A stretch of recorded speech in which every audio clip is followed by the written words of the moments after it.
해당 경기에서 많은 팬들은 손흥민의 부재를 아쉬워하며 그가 있었다면 경기가 완전히 달라졌을 것이라는 반응을 보였습니다. 손흥민이 그 자리에 있었다면 해트트릭을 기록했을 것이라고 말하는 팬들이 있었고, 이는 그의 중요성을 다시 한번 상기시켜주는 경기였다고 할 수 있습니다. 전문가들 또한 메뉴의 부진과 더불어 토트넘이 몇 차례의 결정적인 찬스를 놓친 것을 지적하며 더 많은 골을 넣었어야 했다고 평가했습니다. 이날 경기는 2024-25 시즌 프리미어리그 6라운드에서 토트넘 호스퍼가 맨체스터 유나이티드를 3-0으로 이기며 승리를 거둔 경기로 팬들 사이에서는 단두대 매치로 불렸습니다. 두 팀 모두 2승 2무 2패를 기록한 가운데 토트넘은 득실 차로 10위, 맨유는 11위에 랭크되어 이 경기가 큰 중요성을 가지고 있었습니다. 이 경기를 앞두고 팬들의 최대 관심사는 손흥민의 출전 여부였습니다. 손흥민은 카라바흐와의 유로파 리그 1차전에서 부상을 당해 교체되었기 때문에 맨유전 출전이 불확실한 상황이었습니다. 다수의 국내 맨유 팬들은 손흥민이 부상에서 회복되지 못할 것이라고 판단하며 맨유가 유리할 것이라는 기대감을 보였습니다. 경기 직전 영국 현지의 축구 기자들은 손흥민이 토트넘 선수단과 함께 움직이지 않는 모습을 목격했다고 전하며 손흥민이 맨유전에 출전하지 않을 것이라는 기사를 쏟아냈습니다. 이에 국내 토트넘 팬들은 유로파 리그 1라운드에서 불필요하게 손흥민을 기용한 포스테코글루 감독의 선수 관리에 대해 비판의 목소리를 높였습니다. 특히 원정 경기에 약한 토트넘이 맨유에게 패배할 경우 리그 순위가 크게 하락할 수 있다는 우려가 제기되었습니다. 맨유 팬들은 토트넘의 공격력이 손흥민에 의존한다고 조롱하며 손흥민이 없으면 토트넘이 맨유를 상대로 승리할 가능성이 거의 없다고 자신감을 드러냈습니다. 그들은 특히 토트넘의 득점력에 의문을 제기하며 손흥민이 출전하지 않는다면 사실상 승리를 확정한 것과 다름없다는 태도를 보였습니다. 이에 대해 영국 풋볼 런던의 알렉스 데오골드 기자는 손흥민의 상태가 좋지 않을 경우 포스테코글루 감독이 무리하게 출전시키지 않을 것이며 전술적으로는 다른 선수들을 기용할 가능성을 언급했습니다. 특히 쿠루셉스키나 폼이 떨어진 베르너가 손흥민의 자리를 대체할 수 있는 옵션이 될 수 있다고 예상했습니다. 축구 전문 통계 매체 후스코어드닷컴은 손흥민이 빠질 경우 토트넘의 주요 공격 동력이 사라질 것이라고 경고했습니다. 손흥민은 포스테코글루 감독 체제 하에서 19골로 팀 내 득점 1위, 12개의 어시스트로 역시 1위를 기록했으며 슈팅과 패스, 드리블 돌파 기록에서도 팀 내 1위를 차지하고 있습니다. 이러한 통계를 바탕으로 후스코어드닷컴은 손흥민 없는 토트넘이 얼마나 큰 어려움을 겪을지 의문을 제기했습니다. 팬들은 포스테코글루 감독이 손흥민을 유로파 리그 2라운드에 출전시킨 것을 두고 비판의 목소리를 높였습니다. 많은 축구 팬들이 이런 중요한 선수를 굳이 유로파 리그에 투입해 부상을 유발할 필요가 있었냐는 반응을 보였고 포스테코글루 감독의 선수단 운영에 대한 의문을 제기했습니다. 경기에서는 손흥민 대신 베르너가 왼쪽에 출전했고 토트넘은 솔랑케를 원톱으로 존슨을 우측 공격수로 배치했습니다.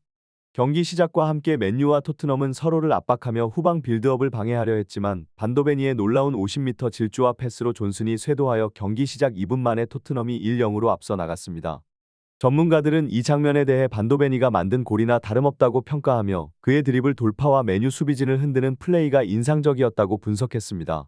그러나 토트넘은 이후 글루셉스키가 메디슨에게 감각적인 패스를 연결했음에도 메디슨이 1대1 찬스를 살리지 못하며 결정적인 득점 기회를 놓쳤습니다. 전반 19분경 글루셉스키가 노마크 상태에 있는 존슨에게 공을 내주었고 존슨은 슛을 시도했지만 골대를 맞고 튕겨나와 많은 축구 팬들이 머리를 감싸며 아쉬워했습니다. 이 장면을 본 몇몇 전문가들은 존슨의 결정력 부족을 지적했습니다.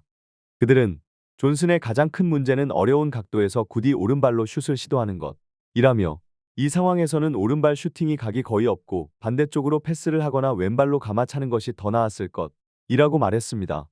특히 전문가들은 존슨이 앞선 경기에서 비슷한 슈팅을 성공한 이후로 계속해서 무리한 시도를 반복하고 있다고 지적하며 이러한 결정에서 그의 축구 지능에 문제가 있을 수 있다고 평가했습니다. 토트넘은 전반 내내 맨유의 페널티 박스에 진입하는 데 성공했지만 마무리를 짓지 못해 득점 기회를 잇따라 놓쳤습니다.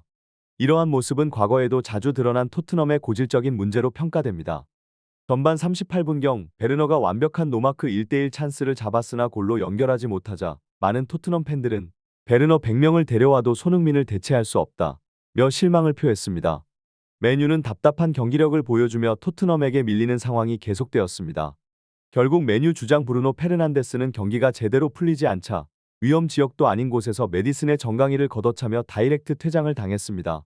이 퇴장으로 맨유는 홈팬들을 절망에 빠뜨렸습니다. 하지만 토트넘은 손흥민의 부재로 인해 한 명이 적은 맨유를 상대로도 공격의 마무리를 짓지 못했고 전반전을 1-0으로 마치면서 팬들의 불안감을 키웠습니다. 후반이 시작되자 토트넘은 오른쪽에서 존슨이 올린 컵백이 수비수에 맞고 굴절되었고, 이를 글루셉스키가 감각적으로 방향을 바꿔 골로 연결해 2-0으로 앞서갔습니다. 일부 전문가들은 이 골이 수비수의 실수로 인해 운 좋게 만들어졌다고 지적하면서 맨유의 수비 조직력이 매우 허술했다고 평가했습니다.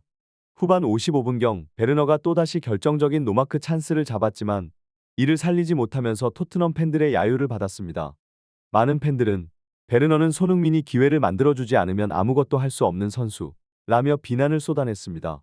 특히 팬들은 베르너는 수비를 제치고 골을 넣을 능력이 부족하다고 평가하며 손흥민의 존재가 얼마나 중요한지 다시금 강조했습니다. 토트넘은 후반에 교체로 들어간 사리가 헤딩으로 공을 돌려놓았고, 이를 쇄도하던 솔랑키가 마무리 지으며 3-0으로 승기를 굳혔습니다. 결국 토트넘은 맨유 원정에서 3-0으로 승리하며 소중한 승점 3점을 얻었고, 맨유는 처참한 경기력으로 10위권 밖으로 밀려나며 에릭 텐 하흐 감독의 경질론이 대두되기 시작했습니다. 많은 축구 전문가들은 맨유가 한 명 적은 상황에서 3골을 내준 점을 지적하며 비록 토트넘이 대승을 거뒀지만 이를 크게 기뻐할 상황이 아니라고 분석했습니다. 전문가들은 특히 토트넘이 강팀을 만나면 약해지고 약팀을 상대로는 강해지는 모습이 이어지고 있다는 점을 경고하며 토트넘의 진정한 시험대는 맨시티나 리버풀 같은 강팀을 만날 때라고 평가했습니다. 이 분석은 많은 축구 팬들 사이에서 큰 공감을 얻었습니다. 토트넘은 후반전에 교체로 들어간 사리가 헤딩으로 돌려준 공을 솔랑키가 쇄도하며 정확히 마무리 지었고, 이를 통해 3-0으로 맨유 원정에서 승리를 확정지었습니다. 이 승리로 토트넘은 귀중한 승점 3점을 챙기며 상위권 경쟁에서 중요한 한 발짝을 내딛었지만 맨유는 경기 내내 부진한 경기력을 보이며 실망스러운 패배를 기록했습니다. 특히 브루노 페르난데스의 다이렉트 퇴장이 맨유의 패배에 큰 영향을 미쳤고, 경기 이후 에릭 텐 하흐 감독에 대한 경질론이 고개를 들기 시작했습니다. 맨유는 이 경기로 인해 10위권 밖으로 밀려나며 리그 순위 경쟁에서 큰 타격을 입었습니다.